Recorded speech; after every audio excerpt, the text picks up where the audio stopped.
है guys, welcome back to my channel. This is Yashoda और आज हम करने जा रहे हैं एनसीईआरटी क्लास 6 का चैप्टर 3। दोस्तों, इससे पहले हमने 2 चैप्टर और कर लिया है, चैप्टर 1 एंड 2। दोस्तों, एनसीईआरटी हम इस तरह से इसे कंप्लीट करेंगे जैसे कि आप खुद बुक रीड करते हैं उस तरीके से। फ्रेंड्स, हम सबको एनसीईआरटी पढ़ना होता है, लेकिन कहीं ना कहीं हमारे पास टाइम की कमी के कारण हम नहीं पढ़ पाते हैं। दोस्तों, ये वीडियो उन महिलाओं के लिए बहुत हेल्पफुल होने वाली हैं जो घर के काम करती हैं या ऑफिस जाती हैं। वो उन्हें सिर्फ अपने हेडफोन को कान में लगा करके अपना काम करते रहना है और इसे सुनते रहना है। इसे सुनने से ही हमारी एनसीईआरटी पूरी अंडरस्टैंड हो जाएगी। इसे मैं एक एक शब्द करके पढ़ूँगी। चलो, ज़्यादा टाइम वेस्ट किए बिना हम स्टार्ट करते हैं। अध्याय 3, आरंभिक नगर। यहाँ दे रखा है पुराने भवन का संरक्षण। पुराने भवन का संरक्षण हेडिंग है, ठीक है। इसे हम रीड कर लेते हैं। जसपाल और हरप्रीत अपने घर के पास की गली में क्रिकेट खेल रहे थे। उन्होंने देखा कि कुछ लोग उस खंडहर घर की तारीफ कर रहे थे जिसे गली के बच्चे भूतहा घर कहा करते थे। एक ने कहा, इसकी वास्तुकला को देखो, क्या आपने कहीं लकड़ी पर इतनी सुंदर नक्काशी देखी है? दूसरी महिला ने कहा, हमें मंत्री जी को पत्र लिखकर कहना चाहिए कि वह इस खूबसूरत घर को सुरक्षित रखने के लिए इसकी मरम्मत कराने की व्यवस्था करें। यह सब सुनकर जसपाल और हरप्रीत सोचने लगे कि इस पुराने खंडहर से लोगों का इतना लगाव क्यों हो सकता है। ओके, अब हम पढ़ते हैं हड़प्पा की कहानी। अक्सर पुरानी इमारत अपनी कहानी बताती है। लगभग 150 साल पहले जब पंजाब में पहली बार रेलवे लाइनें बिछाई जा रही थी, तो इस काम में जुटे इंजीनियरों को अचानक हड़प्पा पूरा स्थल मिला जो आधुनिक पाकिस्तान में है। उन्होंने सोचा कि यह एक ऐसा खंडहर है जहां से अच्छी ईंटें मिलेंगी। यह सोचकर वे हड़प्पा के खंडहरों से हज़ारों ईंटें उखाड़ ले गए, जिससे उन्होंने रेलवे लाइनें बिछाईं। इससे कई इमारतें पूरी तरह नष्ट हो गईं। उसके बाद लगभग 80 साल पहले पुरातत्वविदों ने इस स्थल को ढूंढा और तब पता चला कि यह खंडहर उपमहाद्वीप के सबसे पुराने शहरों में से एक है। चूँकि इस नगर की खोज सबसे पहले हुई थी, इसलिए बाद में मिलने वाले इस तरह के सभी पुरास्थलों में जो इमारतें और चीज़ें मिली हैं, उन्हें हड़प्पा सभ्यता की इमारत कहा गया है। इन शहरों का निर्माण 4700 साल पहले हुआ था।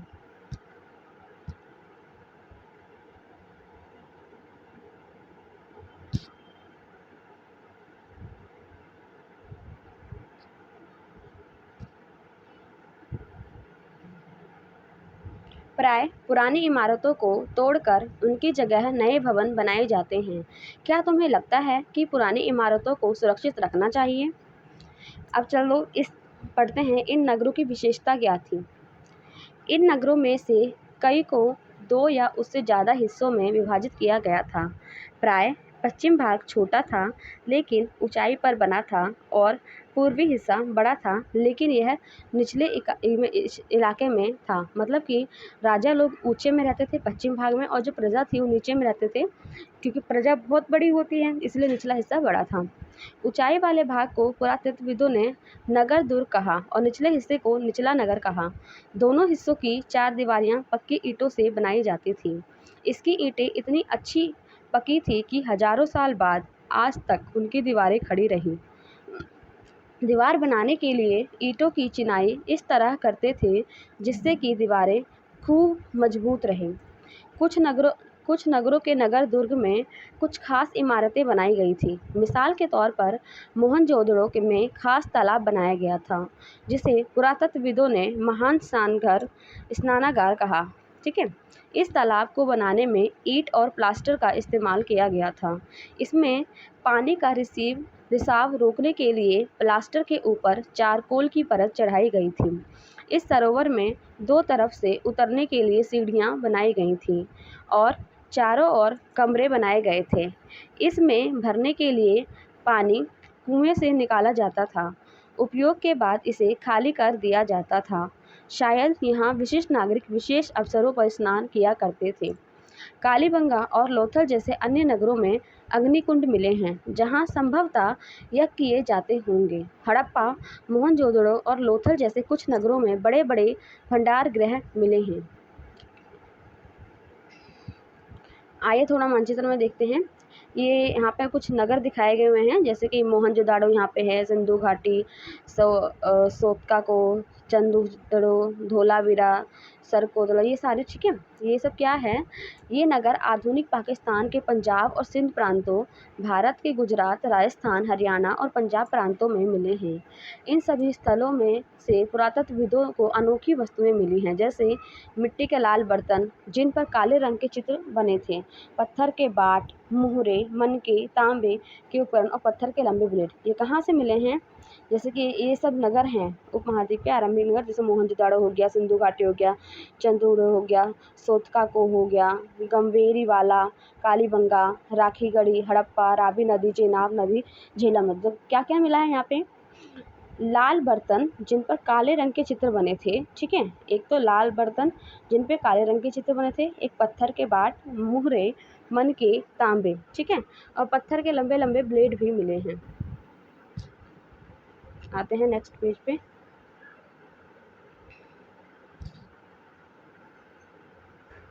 ये है महान स्नान घर। यहाँ पे देख सकते हैं दोनों ओर सीढ़ियाँ बनी हुई हैं, ठीक है। हड़प्पा के नगरों की ईंटें की चिनाई, देखो हड़प्पा के नगर में ईंटों की चिनाई किस तरह से होते थे और कितने पक्के ईंट होते थे ये, ओके। भवन, नाले और सड़कें, जानते हैं भवन, नाले और सड़कें उन दिनों कैसे रहा करते थे। इन नगरों के घर आमतौर पर एक या दो मंजिले होते थे। एक या दो मंजिल घर के आंगन के चारों ओर कमरे बनाए जाते थे। अधिकांश घरों में एक अलग स्नान घर होता था और कुछ घरों में कुएं भी होते थे। क्या है, आंगन के चारों ओर कमरे बनते थे लेकिन बीच में खाली रहता था, और अधिकांश घर में एक अलग से नहाने के लिए बाथरूम होता था, और कई घरों में कुएं भी होते थे। कई नगरों में ढके हुए नाले थे, इन्हें सावधानी से सीधी लाइन में बनाया जाता था।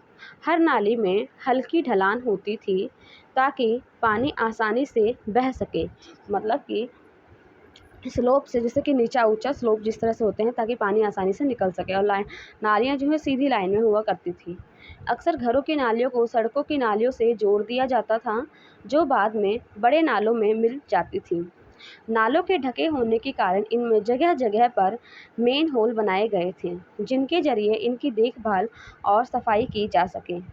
घर, नाले और सड़कों का निर्माण योजनाबद्ध तरीके से एक साथ ही किया जाता था। यहाँ पर वर्णित घरों और पिछले अध्याय में वर्णित घरों में तुम्हें क्या अंतर दिखाई देता है, कोई अंतर बताओ, ठीक है। ये आप देख सकते हैं, देख के खुद बता देंगे, ठीक है। अब चलते हैं नेक्स्ट पेज पे। नगरीय जीवन। अब उस टाइम के नगरीय जीवन कैसे हुआ करते थे। हड़प्पा के नगरों में बड़ी हलचल रहा करती थी। यहाँ पर ऐसे लोग रहते होंगे जो नगर की खास इमारतें बनाने की योजना में जुटे रहते थे। ये संभवतः यहाँ के शासक थे।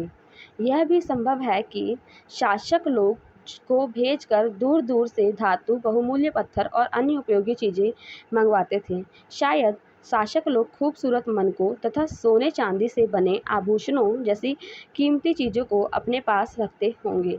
इन नगरों में लिपिक भी होते थे जो मुहरों पर लिखते ही थे, और शायद अन्य चीज़ों पर भी लिखते होंगे जो बच नहीं पाई हैं। इसके अलावा नगरों में शिल्पकार स्त्री पुरुष भी रहते थे जो अपने घरों या किसी उद्योग स्थल पर तरह तरह की चीज़ें बनाते होंगे। लोग लंबी यात्राएं भी करते थे और वहाँ से उपयोगी वस्तुएं लाते थे, और साथ ही लाते थे सुदूर देशों की किस्से कहानियाँ। मिट्टी से बने कई खिलौने भी मिले हैं जिससे बच्चे खेलते होंगे। यहाँ देखो, ये मेन होल है। सबसे ऊपर मोहनजोदाड़ो की एक सड़क और उसमें बड़ा बना नाला, ऊपर एक कुआं है, और बाईं ओर हड़प्पा की एक मुहर है। यहाँ पे देख सकते हैं आप। इस मुहर के ऊपर से के चिन्ह एक खास लिपि में हैं। उपमहाद्वीप में पाए गए लेखन का यह प्राचीनतम उदाहरण है। विद्वानों ने इसे पढ़ने की कोशिश की है, लेकिन अभी तक यह पता नहीं चल पाया है कि इसका अर्थ क्या होता है। दाईं ओर नीचे पक्की मिट्टी के खिलौने हैं। यहाँ देखो, यहाँ पक्की मिट्टी कुछ खिलौने हैं, ठीक है। आइए देखते हैं इस पत्थर के बारे में। ये वाइट कलर का है। ऊपर पत्थर के बाट देखो कितने ध्यान से और उपयुक्त तरीके से इन बाटों को बनाया गया है। इन्हें चट पत्थर से बनाया गया था। इन्हें शायद बहुमूल्य पत्थर और धातुओं को तोलने के लिए बनाया गया होगा। मध्य में बाएं मनके इनमें से कई कार्नियर पत्थरों से बनाए गए थे। पत्थरों को काट कर और तराश कर मनके बनाए गए। इनके बीच छेद किए गए थे ताकि धागा डालकर माला बनाई जाए। मध्य में दाएं पत्थर के धारदार फलक दिखाई देते हैं जो काटने के काम आते थे। ठीक है, यहाँ देख सकते हैं ये हमारा बाट हो गया वाइट कलर का, ये हमारे मनके मालाएं हो गई, और ये धारदार से जो काटने के काम आते थे। अब हम पढ़ते हैं नगर और नए शिल्प। आओ अब कुछ ऐसी चीज़ों के बारे में अध्ययन करें जो हड़प्पा के नगरों से प्राप्त हुई हैं। पुरातत्वविदों को जो चीज़ें वहाँ मिली हैं उनमें अधिकतर पत्थर, शंख, तांबे, कांसे, सोने, चांदी जैसी धातुओं से बनाई गई थी। तांबे और कांसे से औजार, हथियार, गहने और बर्तन बनाए गए थे। सोने और चांदी से गहने और बर्तन बनाए जाते थे। यहाँ मिली सबसे आकर्षक वस्तुओं में मनके और बाट और फलक हैं। हड़प्पा सभ्यता के लोग पत्थर के मुहरे बनाते थे। इन आयताकार मुहरों पर सामान्यतः जानवरों के चित्र मिलते हैं। हड़प्पा सभ्यता के लोग काले रंग के से डिज़ाइन किए हुए खूबसूरत लाल मिट्टी के बर्तन बनाते थे। संभवतः 7000 साल पहले मेहरगढ़ में कपास की खेती होती थी। मोहनजोदाड़ो से यह कपड़े के टुकड़े के अवशेष, चांदी के एक फूलदान के ढक्कन तथा कुछ अन्य तांबे की वस्तुओं से चिपके हुए मिले हैं। पक्की मिट्टी फेयन्स से बनी टकलियाँ सूत कताई का संकेत देता है। इनमें से अधिकांश वस्तुओं का निर्माण विशेषज्ञों ने किया था। विशेषज्ञ उसे कहते हैं जो किसी खास चीज़ को बनाने के लिए खास प्रशिक्षण लेता है, जैसे पत्थर को तराशना, मनके को चमकाना या फिर मुहरों पर पच्चीकारी करना आदि। मूर्ति का चेहरा कितने आकर्षक ढंग से बनाया गया है और उसकी दाढ़ी कितनी अच्छी तरह दर्शाई गई है। यह किसी विशेषज्ञ मूर्तिकार का ही काम हो सकता है। हर व्यक्ति विशेषज्ञ नहीं हो सकता था। हमें यह पता नहीं है कि क्या फ़र्क पुरुष ही ऐसे कामों में प्रशिक्षण हासिल करते थे या फिर केवल महिलाएं ही। शायद कुछ महिलाएं और पुरुष दोनों ही इस काम में दक्ष थीं। अब फेयन्स किसे कहते हैं? यहाँ देखो फेयन्स किसे कहते हैं। पत्थर और शंख प्राकृतिक तौर पर पाए गए जाते हैं, लेकिन फेयन्स को कृत्रिम रूप से तैयार किया जाता है। ठीक है, बालू या स्फटिक पत्थरों के चूर्ण को गोंद में मिलाकर उनसे वस्तुएं बनाई जाती थी। उसके बाद उन वस्तुओं पर एक चिकनी परत चढ़ाई जाती थी। इस चिकनी परत के रंग प्रायः नीले या हल्के समुद्री हरे होते थे। फेयन्स से मनके, चूड़ियाँ, बाले और छोटे बर्तन बनाए जाते थे। ये देखो फेयन्स, ठीक है, पत्थर के चूर्ण को गोंद में मिला करके बनाए जाते थे। और ये फेयन्स जो होते थे, इससे हम मोतियाँ बनाते थे, चूड़ी बनाते थे, छोटे छोटे बर्तन बनाते थे, ठीक है, या कड़े बना लेते थे। अब कच्चे माल की खोज कहाँ से हुई, ये पढ़ लेते हैं थोड़ा सा। कच्चा माल उन पदार्थों को कहते हैं जो या तो प्राकृतिक रूप से मिलते हैं या फिर किसान या पशुपालक उनका उत्पादन करते हैं, जैसे लकड़ी, धातु के अयस्क प्राकृतिक रूप से उपलब्ध कच्चे माल हैं। इनमें फिर कई तरह की चीज़ें बनाई जाती हैं लकड़ी और धातुओं से। मिसाल के तौर पर किसान के द्वारा पैदा किए गए कपास कच्चा माल कहते हैं, जिसके बाद कताई किया जाता है, कपड़ा तैयार किया जाता है।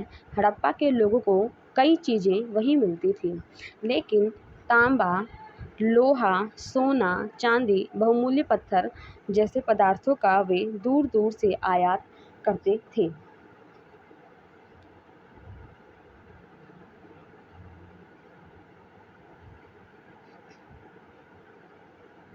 हड़प्पा के लोग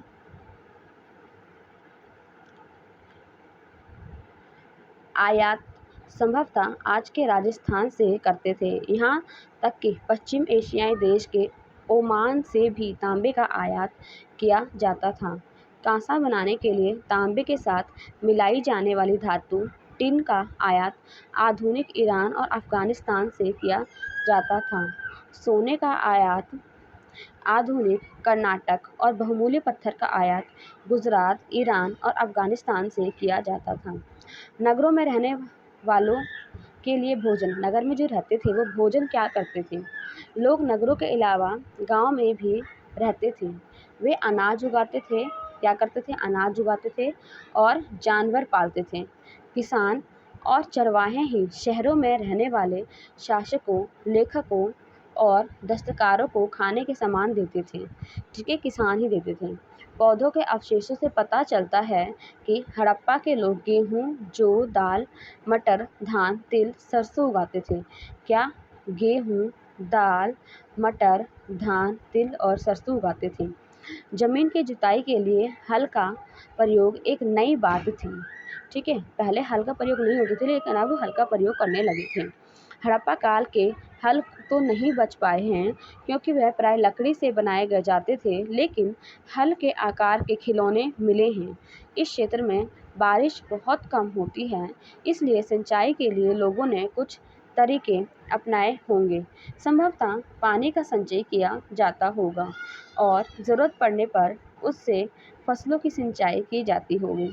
हड़प्पा के लोग गाय, भैंस, भेड़ और बकरियां पालते थे। बस्तियों के आसपास तालाब और चारगाहें होते थे, लेकिन सूखे महीनों में मवेशियों के झुंडों को चारा पानी की तलाश में दूर दूर तक ले जाया जाता था। वे बैर जैसे फलों को इकट्ठा करते थे, मछलियां पकड़ते थे और हिरन जैसे जानवरों का शिकार भी करते थे।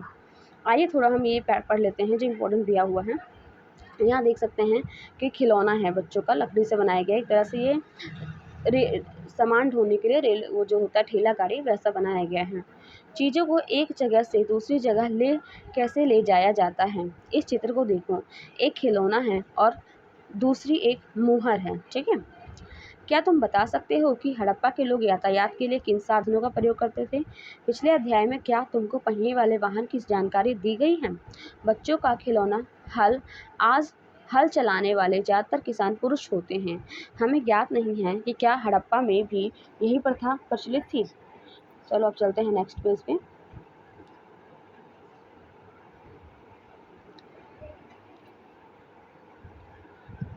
तो आप बताइए कैसा, मज़ा आ रहा है ना?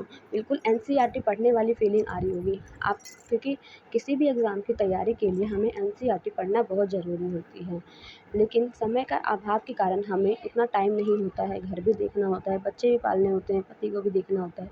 तो इन सब के करते हुए हम एनसीईआरटी लेके आराम से बैठ के पढ़ नहीं सकते हैं, बिकॉज़ हमें बहुत सारी चीज़ें और पढ़ना होता है।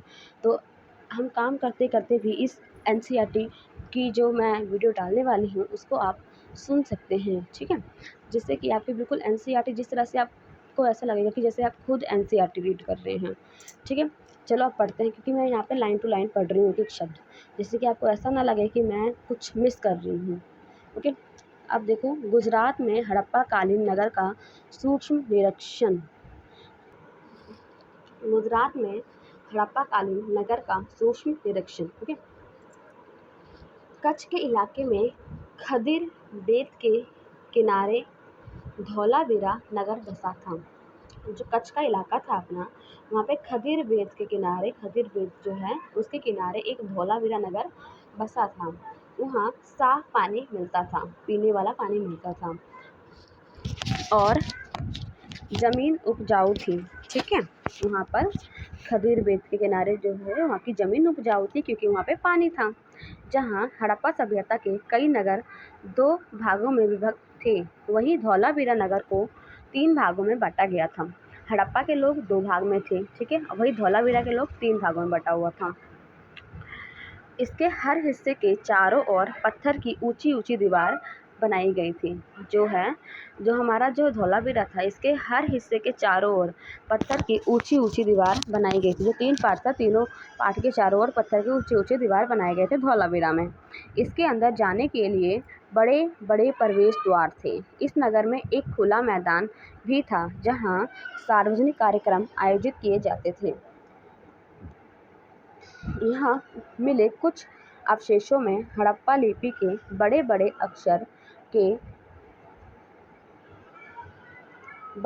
अक्षरों के पत्थरों में खुदा पाया गया है। यहाँ हमें कुछ अवशेष मिले हैं जिसमें हड़प्पा के लिपि में बड़े बड़े पत्थरों पे बड़े बड़े अक्षर में खुदाई करके लिखा गया है कुछ। इन अभिलेखों को संभवतः लकड़ी में जड़ा गया था। यह एक अनोखा अवशेष है क्योंकि आमतौर पर हड़प्पा के लेख मुहर जैसी छोटी छोटी वस्तुओं पर पाए जाते थे। ठीक है।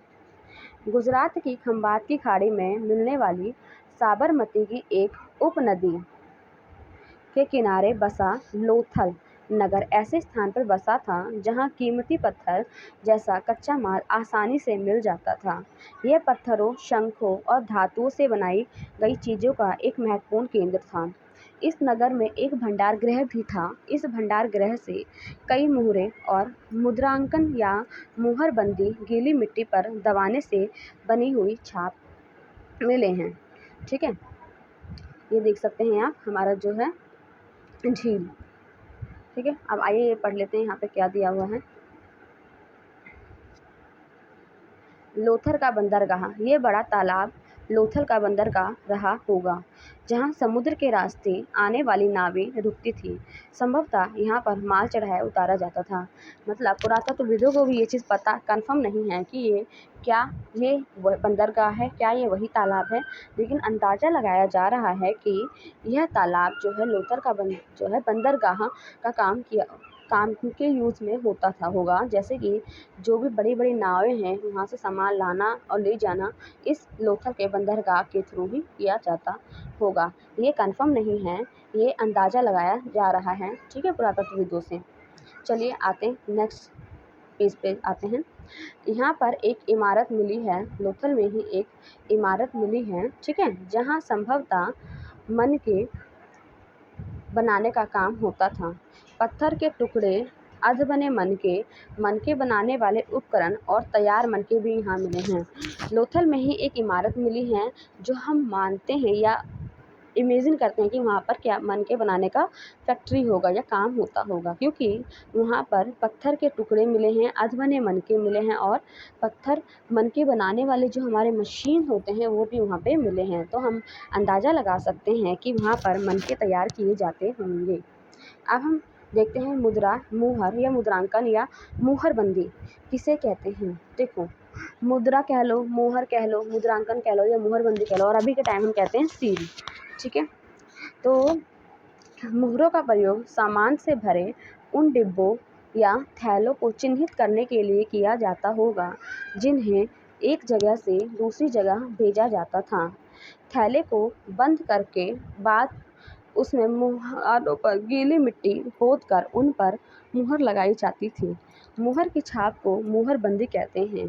अगर यह छाप टूटी हुई नहीं होती थी तो यह साबित हो जाता था कि सामान के साथ छेड़छाड़ नहीं हुई है। मतलब कोई भी सामान हमें भेजना होता था तो एक गीली मिट्टी उस पर थोड़ा सा लगा देते थे, उसके ऊपर जो अपना हम मुहर दबा देते थे। ठीक है, जिससे कि वो छाप उभर जाए, और हर जगह का अपना अपना छाप हुआ करता होगा। और अगर कोई छेड़खानी करता होगा तो ऑफकोर्स जो है उस मुहर का जो डिज़ाइन है वो चेंज हो जाता होगा। तो इससे पता चल जाता होगा कि वही सामान के साथ छेड़छाड़ किया गया है। ठीक है, और अगर जस का तस होता होगा, मतलब जैसा होगा छापा होगा वैसे ही होगा, तो इसका मतलब है कि ये इसमें कोई छेड़खानी नहीं की गई है और जहाँ से हमें एक्सपोर्ट के लिए किया गया है वो हमें वही चीज़ इम्पोर्ट हुआ है। ठीक है, आज भी मुहर का प्रयोग होता है। ठीक है, यहाँ बताया गया है, पता लगाओ कि मुहरों का उपयोग किस लिए किया जाता है। जैसे कि हम चिट्ठी वगैरह भेजते हैं तो उसमें भी हम मुहर लगा देते हैं। ठीक है, या कुछ भी चीज़ें हम, जैसे कि हमारा एग्ज़ाम ही होता है तो उसमें क्वेश्चन पेपर पे मुहर लगा रहता है या सील पैक रहता है। इससे पता चलता है कि ये अगर सील ओपन रहेगा तो हमें पता चल जाएगा कि भाई पेपर को देख लिया गया है। अगर वो पैक्ड रहेगा इसका मतलब ये है कि पेपर लीक नहीं हुआ है। ओके, अब हम देखते हैं कि सभ्यता का अंत कैसे हुआ है। हमें नहीं पता कि सभ्यता का एक्चुअल में अंत कैसे हुआ है, लेकिन जो हमारे पुरातत्वविद थे वो अंदाज़ा लगा के कहते हैं कि इस रीज़न से हुआ होगा। तो हम देखते हैं सभ्यता का अंत का रहस्य। क्या सभ्यता के अंत का रहस्य? लगभग लगभग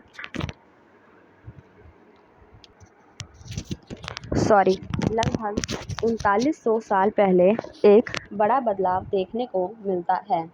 अचानक लोगों ने नई नगरों को छोड़ दिया। अचानक लोगों ने इन नगरों को छोड़ दिया।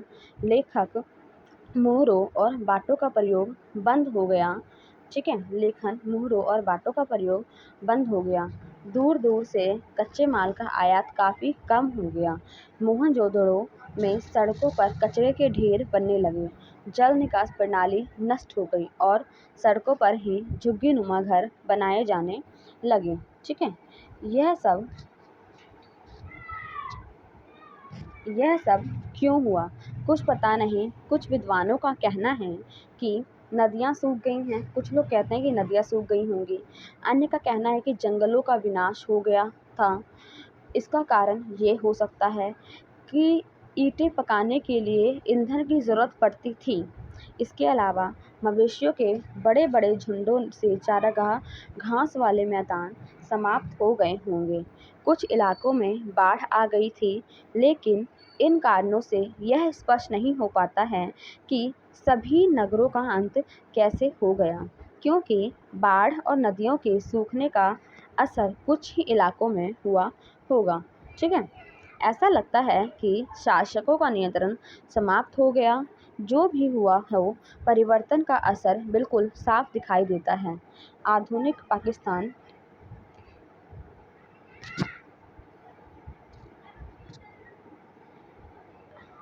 आधुनिक पाकिस्तान के सिंध और पंजाब की बस्तियां उजड़ गई थीं।